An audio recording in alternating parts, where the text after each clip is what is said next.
qualifying lap here, should be able to get back into the pits, get another tyre in.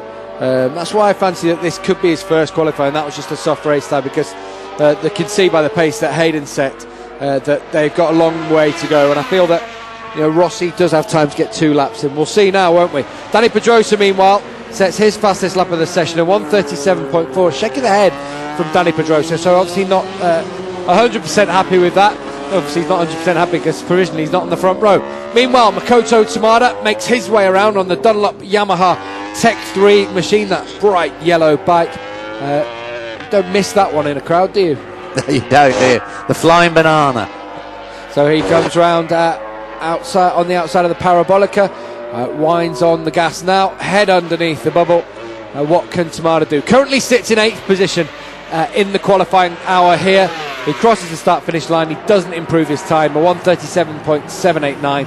So he stays in 8th, and that's provisionally a 3rd row start for him. But when the other guys get their qualifiers going, he may drop down the order somewhat.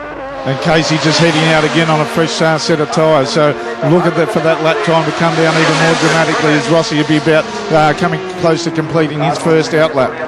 Chris Vermeulen up into 5th place, provisional 2nd row start for Vermeulen on the Suzuki. Of course, a 2nd in Misano a couple of weeks ago, and then a 2nd at Laguna Seca also just before the summer break, having a great season, and a winner of that French Grand Prix in the rain. Nicky Hayden, he just looks different, doesn't he? He looks like he's a man ready for a bit of a battle now, rather than having to just work his way through, and that's good to see. Carlos Checa, currently 3rd fastest. Carlos Checa, he does this, doesn't he? Carlos Checa always can catch you by surprise, and sometimes I forget, I don't say others, that just what a good rider he is. He's done it for many, many years. He's been at the top of MotoGP. Okay, only got 2 race victories to his name in those Grand Prix he's done in MotoGP, but he knows what he's about, doesn't he, Carlos Checa? 187 Grand Prix appearances, 2 victories, but he's also had 24 of the podium positions, so he has done it for a very long time in the class. And he's ridden such a variety of machinery, and on so many of the varieties, ridden on all the tyres, isn't he? So he really does know what's about. We have a faller, and it's Randy de Prunier at full speed. Not full speed on the bike, unfortunately, but at full speed trying to get back to the pits. And that is up at turn 4. That's that difficult left-hander that brings him onto the fast part of the sort of infield straight, with that very fast right-hander through it. But Randy de Prunier having problems once again. Valentino Rossi, well, he's not going to do it this lap, is he, Gavin? No, it doesn't look like he will. It's only 700th of a second outside Casey Stoner's time. Carlos Checa just on the outside of him there. He just could have gotten his way slightly, but he comes through, makes his way through the Parabolica. What's Valentino Rossi going to do on this lap? Oh, look at his rear wheel sliding about as he go in. They're just having a few problems as they get on the gas with traction, all of the riders. Valentino Rossi, though, about to cross the line. Oh, and even with that, Rossi takes over at the top. Provisional pole to the Italian. This is how it used to be, isn't it? This is much, much more exciting. Casey Stoner already through the first split. He is fastest. And that wonderful shot at Misano of Valentino Rossi, looking at the big screen and seeing that he'd been knocked off pole position. What's he going to be through for the second split as he comes down to the interior? Wow. Parabolica, look at that. Nearly, well, I was going to say 0.2 of a second, not quite as fast as that. Coming up towards the third split. The third split is where they come into that uphill chicane. Just watching how he's riding. You see the rear wheel off the ground as he came into that parabolic interior, and just look at how he's really pushing the bike, pushing it wide onto all of the rumble strips. Comes now, lines up for the chicane, and he's still quicker. He goes 0.277 quicker than Valentino Rossi. Makes his way through this right out to the chicane. Then he's got a left-hander, and then it's into the Parabolica, the final corner on the circuit, the one which could decide the race tomorrow if we've got the head-to-head battle like we had last year for this race. Could it be? Let's hope so. Meanwhile, Casey Stoner, can he take pole? It would be his 5th successive pole position. There's 3.5 minutes remaining. Stoner on the Ducati crosses the line now. Surely he's going to be in provisional pole. Number 1 comes up. Casey Stoner's done it again. Can Valentino Rossi reply? Well, a 1:36.341 could well have it in the bag. Rossi would have to really get his skates on. He'd have to get into the pits about now, get a new tyre on. Rossi, if he needs to get another lap in there, then he's going to have to be leaving the pit lane with about 2 minutes of this session remaining. Well, there we go, just outside the pole time set by Valentino Rossi on the 990 Yamaha last season, but it's very, very close indeed. And once again, Stoner, when it matters, has come up with the goods. Rossi into the pits for a final change.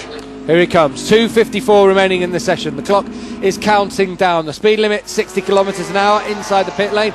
He sits on the bike. They'll jack it up and, well, they won't. Okay, so that's it. All done. Dusted. Unless he's got that other bike to get on. You just get the feeling that is it, don't you? It, yeah. Nicky Hayden fastest through the first split. You can see, just look at the disappointment on his face. You can just see he looks talking about getting on the throttle there and just not being able to have the traction coming out the final corner.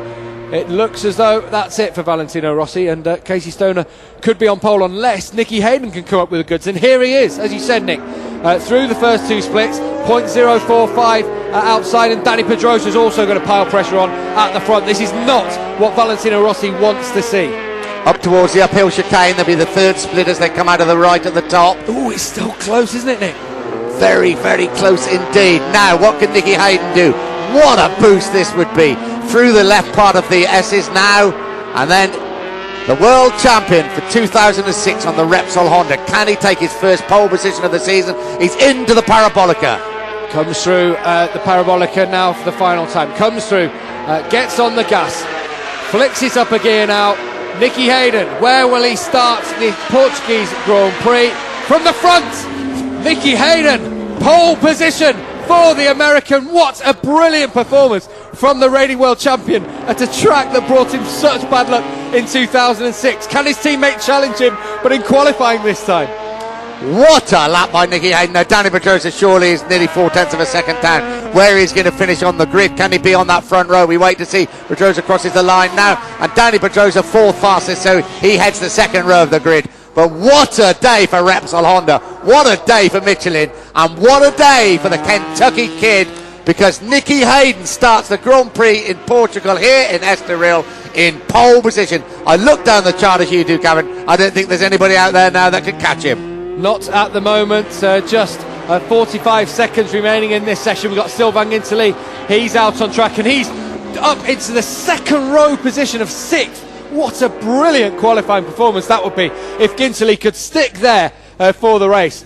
Casey Stoner, this could be the first time, well it will be, he won't be on pole here this weekend for the first time in 5 races. The last time he was in second position on the grid was in Assen, and of course he didn't win the race then. He finished in second place. He's been on pole for the last 4, not this time. Marco Melandri, can he do anything? I don't think quite he can challenge the front 3 because he's 0.5 down on the rest. Makoto Tamada, decent lap by him. Look, just a 4/10 of a second down. John Hopkins, I would say, slightly disappointing. 5/10 down at the moment. But the big news is from Estoril. Nicky Hayden is back, and he's back with a bang. His first pole position of the season. We all said it was going to be a Stoner Rossi battle. What do we know? Nicky Hayden has done it. And Nicky Hayden will start in pole, right in that Repsol Honda, and it really does augur for an absolute cracking Look at race Makoto tomorrow. Tamada's time. He will head up the second row of the grid. He's displaced Danny Pedrosa from that 4th position. Makoto Tamada's pulled a rabbit out of the hat there. Great day for the Tech 3 team. Makoto Tamada and Sylvain Guintoli have done an amazing job. Well, everything's turned on his head at the moment. But not turned on his head because we know he's in pole position. Here he is, the Kentucky kid. There's Pete Benson, who Mark was talking to a little bit earlier on. And, well, good to see the smiles back. As we say, Nicky Hayden has worked so hard. A long way to go. But he's back on the victory trail by starting this race in pole position. Hey, I think he's just realised he's in pole. He put his number 1 up, his finger up, and looked for confirmation. I think probably then he absolutely, definitely has been confirmed. Well done, Nicky Hayden. That was a fantastic lap by the Honda man. This is him coming through the uphill chicane. Great to see him up there for a while. It's been a while between drinks for him, hasn't it, Nick? And just shows you the hard work that the entire team. We look at that replay graphic shot of the rear tyre spinning up there on the exit of that slowest corner on the track. It's a great thing to see now, Nicky Hayden up there. Well, what a cracking session. We've had a wonderful day of weather here. We've had a tremendous qualifying session. Tomorrow we have the 28 lap race. It's round 14 of the MotoGP World Championship. And, well, the race